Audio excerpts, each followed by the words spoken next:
Wow. Hey, everybody, it's Romania Black. We are on the last episode of season 2 of Demon Slayer. I can't believe it. I can't believe this season's already over. The only thing that makes me happy is knowing that we are getting a season 3. We are getting a season 3. I'm happy with it. So we're not doing a live stream yet or anything like that for this afterwards. It's gonna be sayonara for now until season 3 comes out. I'm assuming it's gonna come out early 2023. I think Alexandra Q noted in her comment for episode 8 or 9, she was saying, she's like, I really hope it doesn't come out at the same time as Attack on Titan season 4 part 3, because I guess this season came out at the same time as part 2, and she was like, it was a nightmare, like anxiety everywhere. And I was like, yeah, that seems like it fit. So maybe I wouldn't be surprised if they came out at the same time, but I would maybe think that maybe possibly they'll stagger it a little bit. I don't know. Or I don't think Attack on Titan season 4 part 3 will be nearly as long as Demon Slayer season 2, so who knows. But I'm really sad that we're at the end, but this season's been great. Like, the pacing of it has been solid. Like, it's just been like, I think that was a lot of people's issues with season 1, is that it does go in dips and valleys. Like, rethinking about, I talked to my brother the other day about Demon Slayer season 1. I'm like, because he's seen this season all the way through, but I've sworn him to no spoilers. So I was like, okay, you've seen season 2 of Demon Slayer. He's like, yeah. I was like, how do you, because people were talking about it in the comments, I said, how do you compare it with season 1? And he goes, well, he's like, season 1, and he's read all the manga. My brother's read the entire manga for Demon Slayer. He's watched both seasons. He's a big Demon Slayer fan.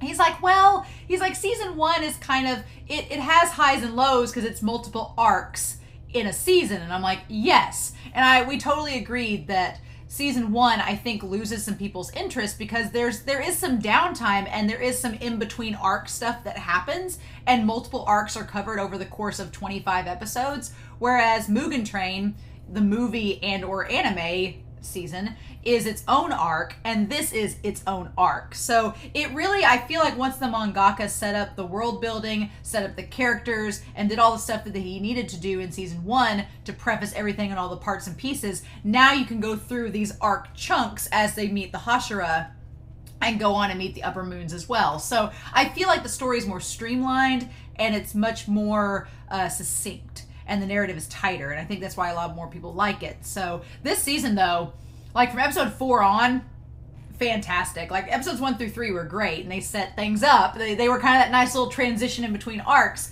but now we're to the point where things like the battle, everything, Daki and Gyotaro, they were amazing. They might not be dead yet. I'm just like, but yeah, we ended, last episode was just so crazy. And we just ended with Gyotaro. We beheaded them both at the same time, but him exploding and all them scythe blades coming out with him. I don't know. I feel like before they die, we've got to get some backstory on them, right? Because every major demon we've had so far has had backstory. And I don't think Tengen's going to live. I think he's got too much poison in him. I don't think he's going to live.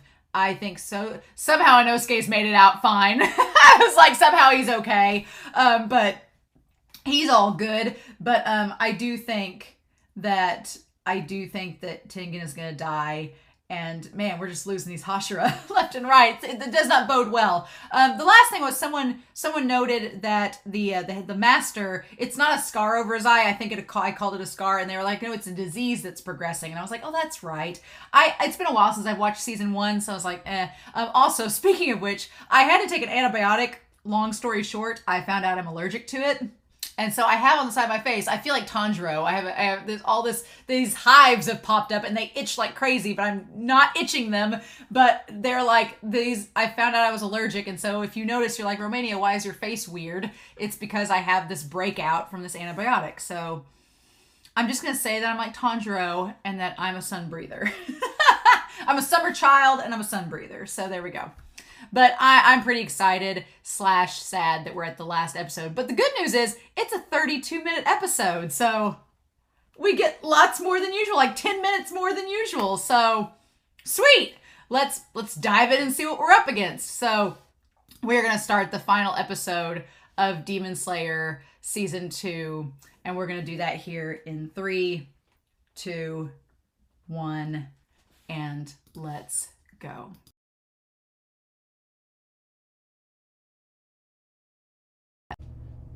Wow. So that was a great season finale. Man, that was a great season finale. That did all that it needed to. It teased us with one new demon and set up that there was going to be... I am sad we didn't get a meeting between Akaza and this new white-haired demon and Muzan, but you know, it's maybe we'll start off season 3 with it. I don't know, but yeah. Yeah, I'm pretty sure Tanjiro is going to be enemy number 1 at this point. He'll somehow be totally blamed for all of this, and the demon's demise will be all Tanjiro's doing, even though Tanjiro did play a big part in it. But this was a great season finale. Tengen's alive! He made it! The whole time, even after Nezuko cured the poison, the whole time, I was just waiting for someone, I thought maybe like the white-haired demon would show up at the last second and like stab and kill him and that'd be it, and I'd be like, oh, well, crap. No, he made it.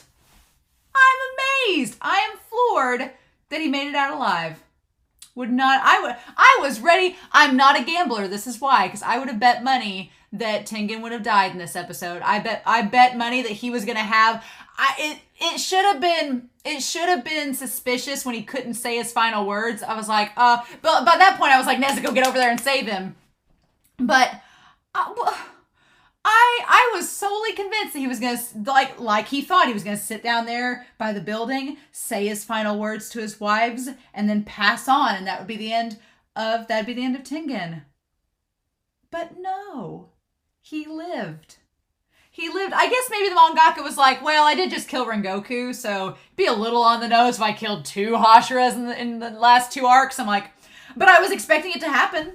I thought that it was going to be like, well, if you're a Hashira, you have a death flag on you, which they kind of do, but I'm floored. I'm glad y'all didn't spoil me on that, because to be honest, like I said, I was 99.9% convinced that he was going to die. And that was going to be the last of it. And we were going to suffer a loss of another Hashira. But no, he didn't. They all worked together and managed it. They all managed it, to fight, to keep pushing on, and to defeat both of them.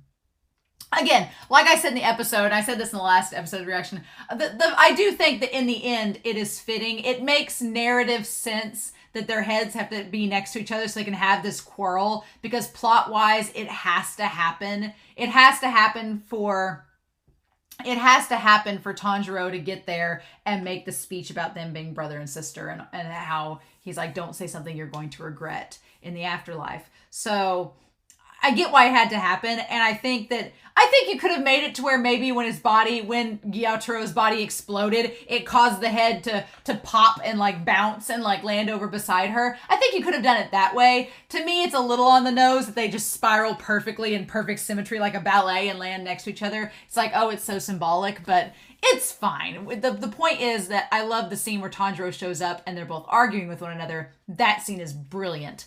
And so it's worth it. It's worth a little cliche and cheese for them to be like that for the scene that comes after it to happen.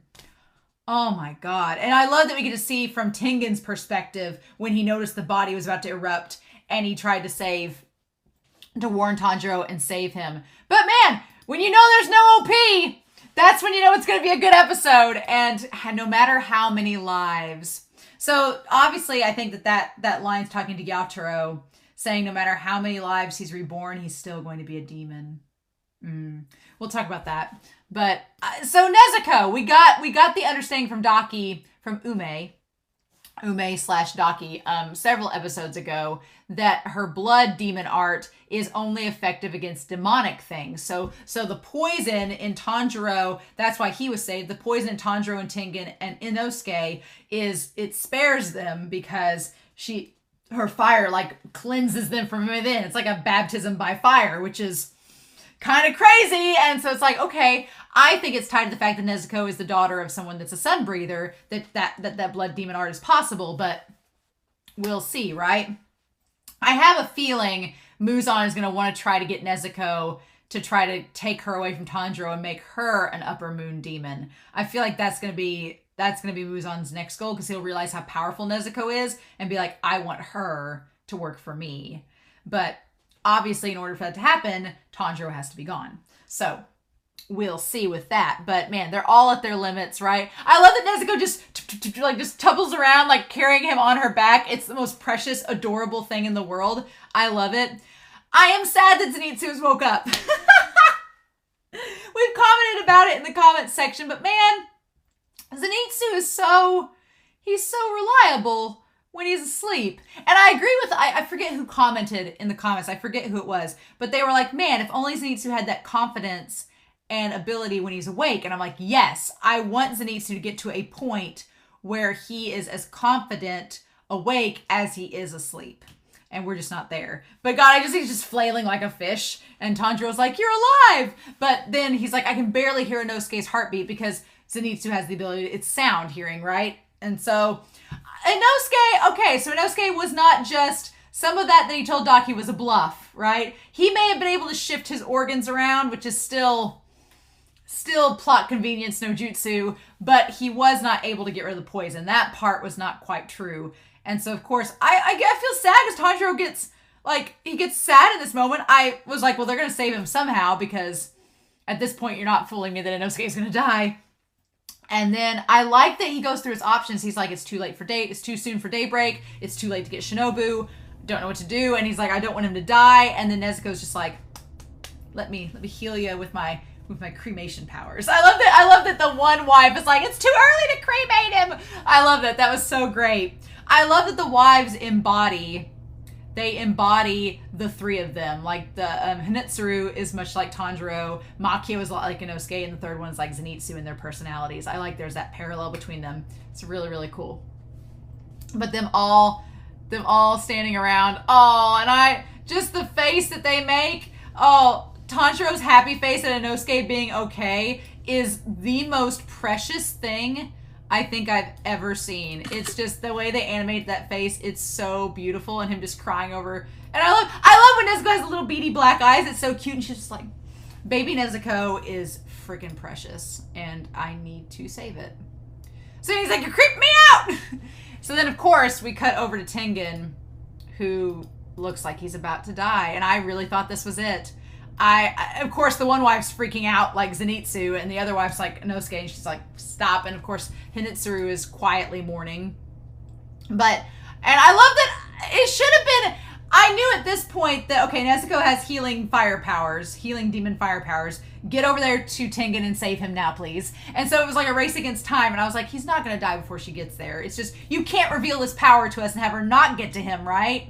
But I still didn't rule it out that he could die. I thought there was maybe a chance that like another demon would show up like in the final hour, like Akaza did with Rengoku, and just come in and kill him. So I didn't want to like get my hopes up and be like, oh, he's going to be alive now. I was like on pins and needles the whole episode being like, I'm just waiting for something to spring up at the last minute and kill him. And we got that flashback to that other demon. I was like, oh, well, hell, he's going to show up. Nope, he made it out. But whenever Tengen was like, I can't say my final words because you all are arguing, I was like, that's really funny, and that seems like he's going to make it out okay. And then, yeah, and then I just love that Nezuko just whooshes him, and he's like, oh shit. And then they're like, oh my god. And I love he's just standing there as it's healing him, and they're like, get away from him. I love, what do you think you're doing? Who are you? It's too soon to be cremating him. And then he's okay. Aww. I'm very angry with you, young lady. That's so cute.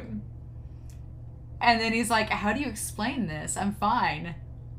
And he's so happy. He's like, the poison left my body. And I just love her disturbed face is the funniest damn thing. Like her neck is cranked all the way to the other side. It's the funniest thing. That's great. And then he's like, and they're all like crying over him, and he's so happy. He's like, sorry to make you worry. And it's her, he's like, I can't really explain how it works, but her demon blood art burns it away. And I think it's because she's a daughter of a sun breather. That because the sun breathing is hazardous to demons, I think her demon art does the same thing, which is kind of cool. But he goes to look back for the demons. I was like, of course Tanjiro goes to look for the demons. That's Tanjiro's main MO is to go and find the demons and like wish them to the afterlife. That's what he's done from the start. I love that one aspect of Tanjiro's personality is consistent. He always wants to make sure to see the demons off when they go. to see them off and make sure that. And so he also, I forgot he was collecting the blood. I was like, oh yeah, from season 1, he's collecting the blood to send to Tamio so she can research it. So it's funny, we have Muzan. Tamio doesn't even make an appearance this season. Muzan's there for like the first episode. But we know that both Tamio and Muzan now are trying to work with Muzan's looking for a flower, and Tamio is using the blood art to try to figure each other out. So they're both working behind the scenes to try and outdo each other, which is hilarious. But yeah, I forgot about the cat. I forgot the cat that Tamio sends to go collect the blood just pops out of nowhere like a little MacGuffin, takes the blood and hurls it back. Great. And there's a little sensor on the knife. You know, who knew? But yeah, but then they find the two siblings arguing with each other as they're disintegrating. And Tanjiro's like, they're yelling at each other. He's like, they're about to die and they're yelling. That's not good. And then they're both so mad at each other because they couldn't save the other that they start hurling insults. Which is so true that when you get so mad and upset and you know you're partially to blame, it's easy to get worked up and then pass blame onto someone else in the moment because you're just angry and frustrated and sad. And then and Gaitaro takes a lot from Daki, but then he's like, starts pushing it right back, and he's like, well, how about you? I've saved you. And Tanjiro realizes, like, as a big brother, you shouldn't say that to your little sibling. Like they didn't mean it. And he's like, I don't want you to say something you're going to regret to her. Because he knows, as a brother, he's lost his siblings. And so he knows, you know, what that feels like. And so I think he can connect with Gaitaro. And when Gaitaro's like, I wish you'd never been born, that's when Tanjiro's like, don't say that to her. Like, that's your sister. Like, you love her. Like, don't ever wish that wasn't the case. He's like, because I know it's like for them to be gone. He's like, you don't want to wish that upon anybody. Like, God, that. He's like, you should have never been born. And that's when he stops him. Oh my God, that image. That image of Tanjiro crouched over them, like with his hand over his mouth. So good. Their backstory was incredibly sad. Incredibly sad. I told my brother at one point, I was like, I bet we're gonna get Gaitaro and Daki backstory, and he was like he just had this look on his face like, oh, you've no idea. And because you know it's gonna happen. We've gotten glimpses of it, so you know it's coming. But I did not picture it being like that. And then Tanjiro, he's like, you should try to get along. You have no one but each other. And I feel like Tanjiro's words reached him when he got to hell with her, that he was like, all you have is each other. So he's like, no one is going to forgive you. No one is going to be on your side, but you two have each other. So he's like, and Tanjiro can kind of relate to that too, because back when they met with the Hashiras and the Master, up until the Master showed up, for a time, nobody was really on his side or his sister's side, and all they did have was each other, and that's why he tried to defend her from the one Hashira. And so he's like, you only have each other in the end. So he's like, don't say something you're going to regret. And then Daki, she's like, quit lecturing us. And then that's when she burns up first, and just Gyatro watching that and saying her name, Ume. It's so sad. And the fact that, like, her voice disappears right at the end, right before she burns up, and just him with his eyes staring at her, and her pleading for her brother to help her. And the fact that she burnt up, and he showed up to see her burned alive, like, that trauma, oh my God. Yep. And he's like, Ume, and then he remembers her name. That's right. My little sister's name was Ume. He's like, not Daki. What a god-awful name. But I like that he says here, he's like, but to be fair, Ume wasn't a good name either. It was the name of the disease that killed their mother. And he's like with her from the start, right? And so we get to see, I mean, Gaitaro, the spilled rice and everything from the start. It's so sad because they're in like the lower class of the entertainment district where beauty is valued above everything else, And Gyatro was just born, unfortunately, without any like standard physical beauty. And so the fact that his mother, like, she tried to like kill him before he was born, and you can interpret that however you want to. The fact that she tried to kill him after he was born, but he was strong, and so he just wouldn't die. But everybody throwing rocks and mocking at him because he was filthy, and he couldn't help that. And yeah, he looks awful. Like, his teeth are all messed up, and he looks terrible, and he eats like mice and insects, and he has the scythe through the snake, and the scythe, that being like the only thing left behind by a customer for his mom. Oh. And it's obviously assumed that they have different dads, both Gyatro and Ume. But like, yeah, he just lives this pitiful existence. But then his sister is born, and she's beautiful. Like, she's just naturally has the white hair, and she's so pretty. And she grows up and is even prettier. And he's like, Ume, you were my pride and joy. And you see his eyes, and as they get older, he's like, they would reel at the sight of your beautiful face, and he became the one that would collect the debts that weren't paid. And he's like, I discovered I was good at fighting. And so he became a demon. He became this demon that was feared, but it was to collect money for him and his sister after their mother had died. So in part, it was kind of to protect her, right? And he's like, the fact that he viewed his ugliness as a pride, he's like, I revolted everyone and they all feared me. So yeah, so Gyatro, he'd grown up hating everyone because of how awful they were to him.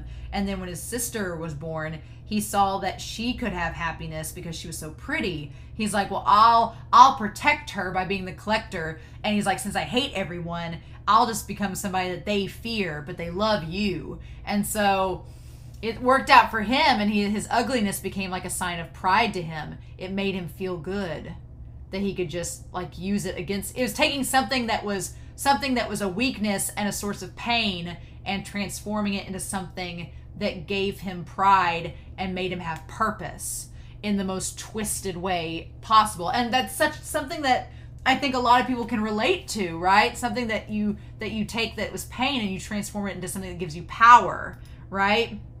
It's just so messed up. And so then he's like, having a gorgeous sister like you dispelled my sense of inferiority. So he's like, I was inferior as long as you were there. We both had a purpose together. But that kind of establishes the fact that they've always been together as a package deal, right? I love the blue of their eyes, which has to be from the mom because they both have it. And he's like, I had the feeling that things were on the fast track for a better life. And just when you think everything's great, then he finds his sister. And the look on his face, his sister was 13. The look on his face, seeing that she had been burned alive. And we saw that from her perspective for a while. She stabbed the eye of a samurai. And the fact that he calls it like one worthless eyeball, you killed my sister. Like, it wasn't even an eye for an eye. You killed her because of you lost your one worthless eyeball. And he it's so sad because he he's like saying that he'd never forgive them. Turn my sister back the way she was. And then he threatens the gods. He's like, he's like, don't collect from me.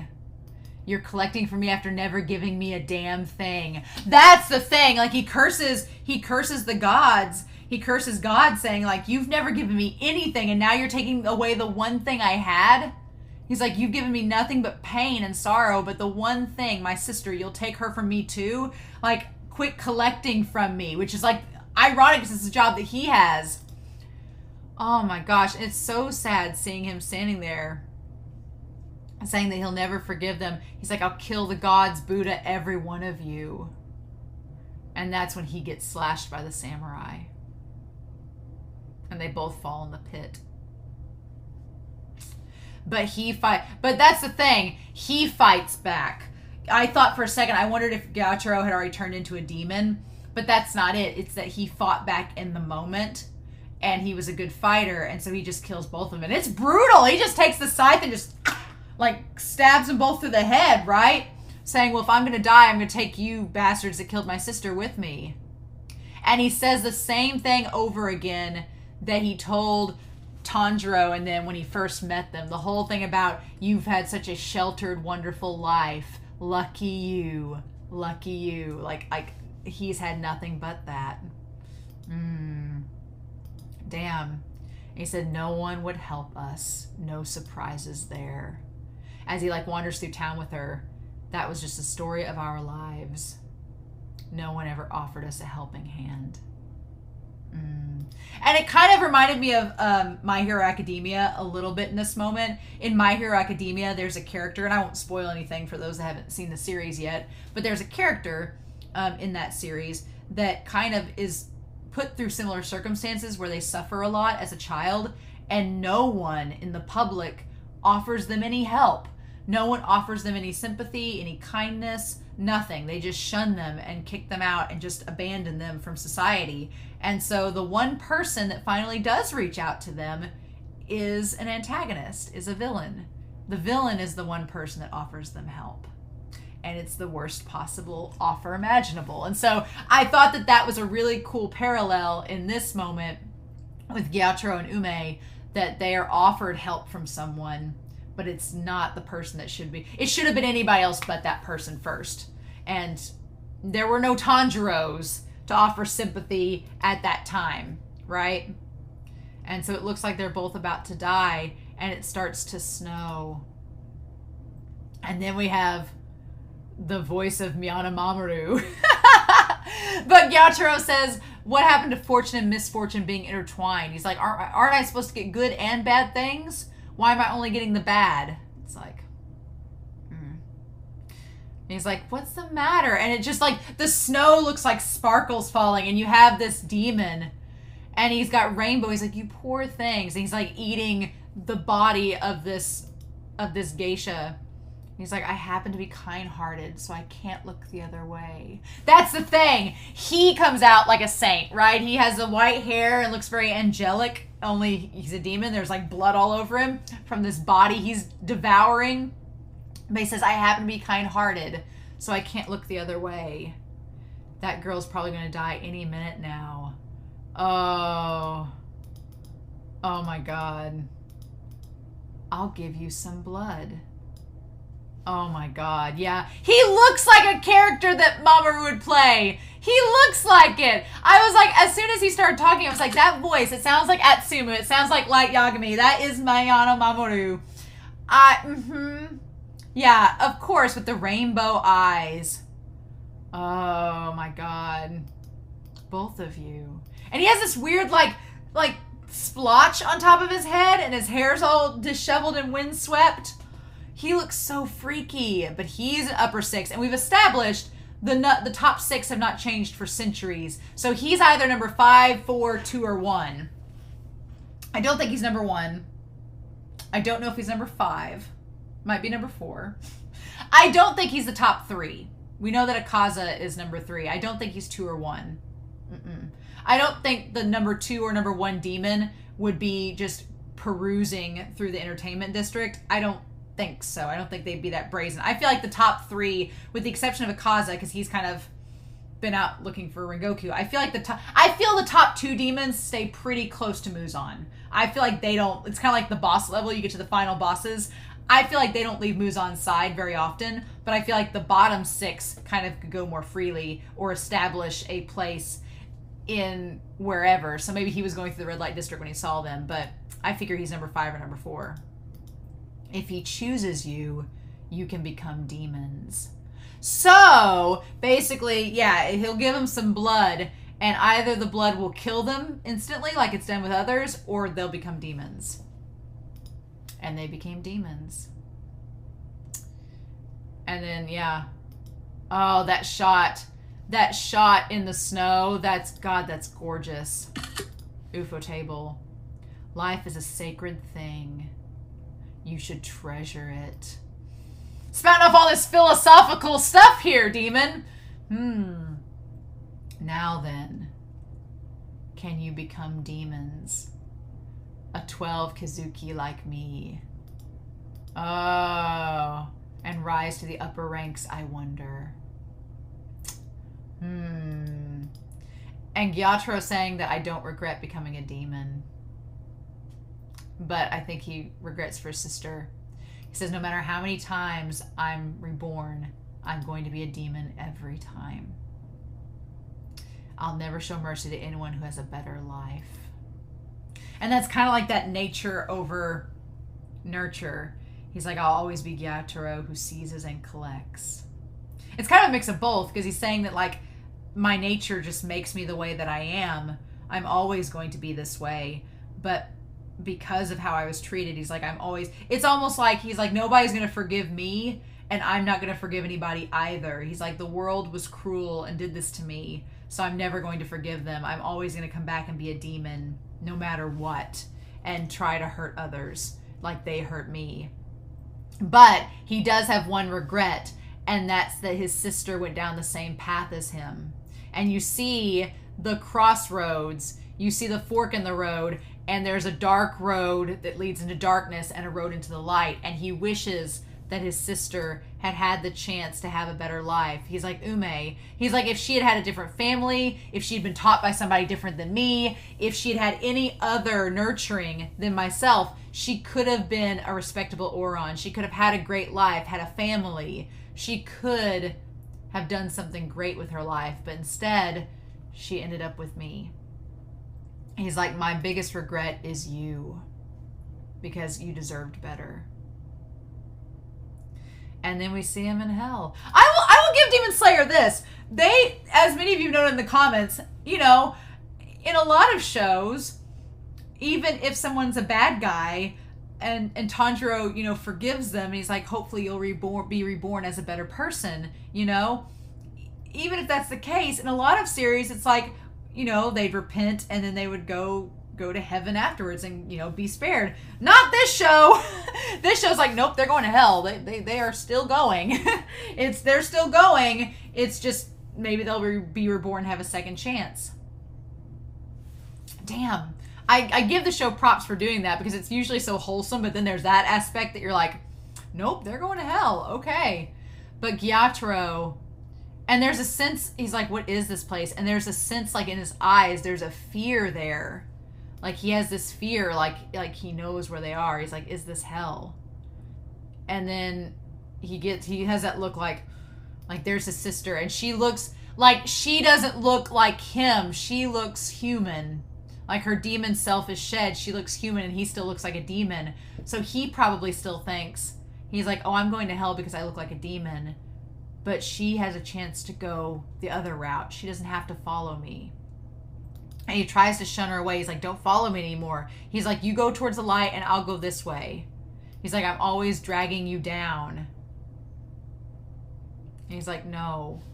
Oh, it's so sad, because he just wants to go without her. And she's like, no, you're my brother. We're always going to stick together. And he tries to shun her away, but she won't have it. She says, please don't hate me.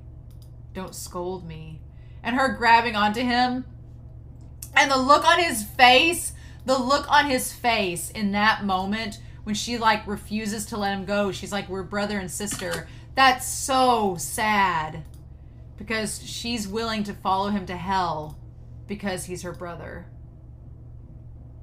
Oh, that's sad. And he just kind of, like, in that moment, he goes, like, he just slumps his shoulders like there's nothing he can do. And just the fact that she still loves him unconditionally, and he's like, I don't deserve it. Oh, damn. That's really sad. So sad. She's like, don't you remember our promise? And then they're in the little hut. And he's like, I'll keep you warm. Oh, under the little snow hut. That's God. Show. How could you? That's the saddest thing. I'm like taking a million pictures of it. Ugh. And then he's like, fine.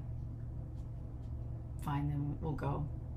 And he does the thing that Nezuko, it's such a parallel. He does the thing with Nezuko, where Nezuko, she's the demon, and she grabs Tanjiro and hups him up and carries him through the fire. And here, as they go into hell together, as she's still crying, he hooks her up and carries her forward.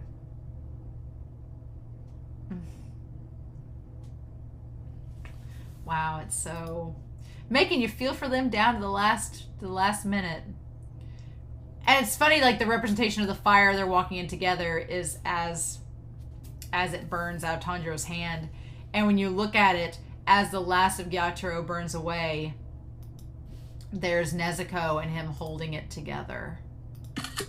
Show, just show. Ugh. There's so many good shots in this episode. I don't know how I'm picking a thumbnail. I don't know how. And then they see them, the last of them. So that's really sad. The end of Gyatoro and them. Oh. But in any case. So in any case, we go back to Tengen and them. And the Snake Hashira shows up. Where they've been this whole time. They show up, right at the very end. Right at the very end. No worries. It's fine. I forgot about the Snake Hashira, honestly. And then with the snake around him. And then I love that Tengen's just like... And they're like, wow, you couldn't beat an upper moon demon, huh? Couldn't do anything, huh? Is that right? Is that so? And...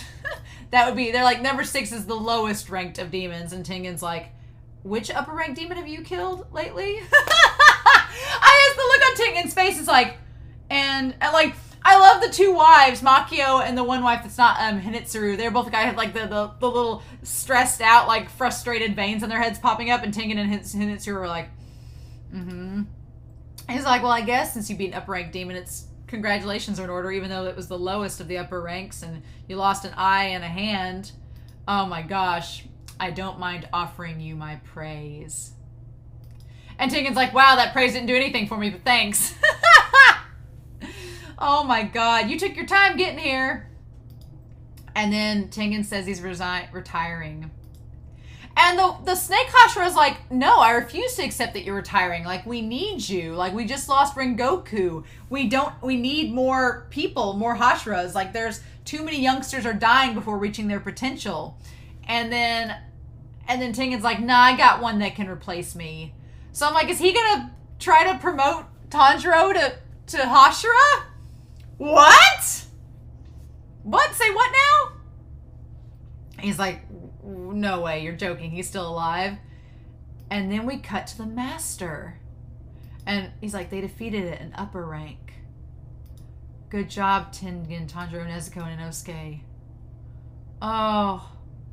And it's just, all of it is spreading. Like, the disease that he has looks like demon poison. And it's spreading. And I don't want to know what it is. Somebody tried to tell me what it was. And I was like, stop. I don't want to know yet. I know it's a disease. But we don't know the full details yet. I'm sure it'll all come out. But it's like spread all over him now. And like it looks like the demon's poison. I'm like, can Nezuko come and like engulf him in flames and burn it out? Can she do that? Is that an option? Can we go get her now and save this man? Because he's bleeding out everywhere. Master Kaguya. And he's like, for 100 years nothing had changed, but now it has. Amane, his wife Amane. Oh my gosh. I'm like, he's not long for this world. And he's like, we're going to stop Muzan. He's like, dude, this is an omen. We're going to stop Muzan this generation. Fate is about to take a dramatic turn. The consequences will be widespread, sweeping up everything around them and shaking them to their core. And eventually they'll reach Muzan. Yeah! Oh, I'm sure Muzan's pissed. I'm sure Muzan is not happy at this turn of events. Oh, so Muzan will defeat you through our generation. Oh my god. The sole blemish on my family. So much mysteries. The mystery of Muzan and his connection to Kaguya and the Master's family. With the Hashira, the Wisteria. There's so many mysteries. I'm like, I want to know. But it's not time yet. We can't know yet, Why not?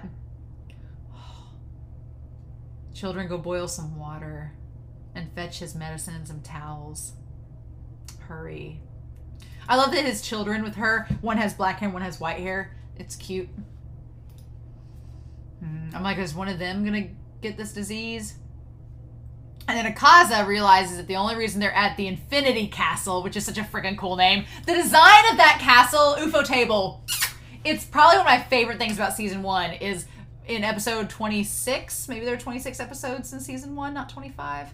But in episode 26, one of my favorite scenes in the whole series is them all meeting Muzan at this Infinity Castle. Like, UFO table. It's so good. It's just so wonderful. But yeah, he's like, the only reason we would be here is because an upper rank has died. Yep. I love it. And then he's like, what are we going to do? And then the scene ends with the vrong, like that, just that play of that instrument. Oh, it's so good. So good. And so, yeah, Tengen makes it out. Amazingly. And it's Tengen surrounded. I love that it's Tengen surrounded by his 3 wives. And it's Tanjiro surrounded by Nezuko, Inosuke, and Zenitsu. His 3 besties. It's the parallels, y'all. Let's go home to a hero's welcome and be flashy about it. Can't believe he lived. Just floored. Absolutely floored. Oh. It's so sweet. I want to get a picture of them all together. Yep. Of them all making it out. That is so cute. And then, yeah, that's the season. I'm so happy. This was a really great episode. Backstory for days. The sadness of our dear sweet Daki and Gyataro. I'll miss them as antagonists. They were strong and a really, really crazy fight. And it's like, ugh. But I don't know now. It's like, what do we do now, right? So I don't know. Obviously, I like that this season kind of bookended. There was just enough to preview what's to come. The Snake Hashira is going to be involved because he seems like, why would he show up if he's not going to be involved in the future? So we're going to get more with the Snake Hashira. Tanjiro may be in line for promotion into the Hashiras themselves. How that works, I feel like if that's the case, he's skipping a lot of steps. So we'll have to go back to that. I'm sure we'll see Shinobu and Kanao and all them again. Maybe Kiryu. I don't know. Maybe Giryu. I don't know. We had the mystery with the master set up. We had the mystery of what Muzan is looking for with the flower setup. I'm assuming maybe it's to counteract the wisteria. Maybe that's it. I like how the idea that Muzan is trying to find out about the spider lily to counteract maybe the wisteria. At the same time, Tamio is trying to use the blood to find a way to turn Nezuko back into a human. Happening all at the same time. We got introduced to Miyano Mamoru's demon, which I'm excited to have Miyano Mamoru in a series again. Yay! So that's exciting. And he looks like he's going to be a lot of fun as a bad guy. He seems like flashy like Tengen, which is interesting. It's funny that he's the one that turned Gyataro and Daki, but he doesn't really take credit for it. He's just like, well, I guess if you're worthy, you'll be chosen. If not, you'll just die. But we've had that. We've got our guys have gotten stronger. There's mystery with Tanjiro and his powers from his family passed down for sun breathing. There's just lots of things they've set up. Like, are we going to get to see Rengoku's sibling again, the dad again? Like, there's so many different ways you could start the next season. But I'm really excited. I'm just happy Tengen lived. I can't believe he made it out alive. Wouldn't have bet on it. Would have bet money he would have died this episode. So that's why I don't gamble. Because I'm bad at it. Really bad. So yeah. Wow. That was pretty cool. So yeah, I am excited to see what's going to happen for season 3. I'm not going to do like a live stream or anything in the meantime in between. If y'all have any comments, I would love to know it. I don't want any manga spoilers or any spoilers for what's going to happen in season 3, obviously. But whenever it comes out, we'll be able to watch it. So yeah, I'm glad I finally get to sit down and watch Demon Slayer season 2. I can talk to my brother about it now. We've just been talking very sporadically about it as I've been watching more, but he knows what's going to happen in the whole series. I'm just anime only, and I'm going to stay that way. So that'll be exciting. So next year we'll get to Demon Slayer season 3. That'll be fun. But in the meantime, I hope you all enjoyed this reaction of season 2 of Demon Slayer. I'm curious to know your thoughts down below. But yeah, in the meantime, I hope you all have a wonderful week.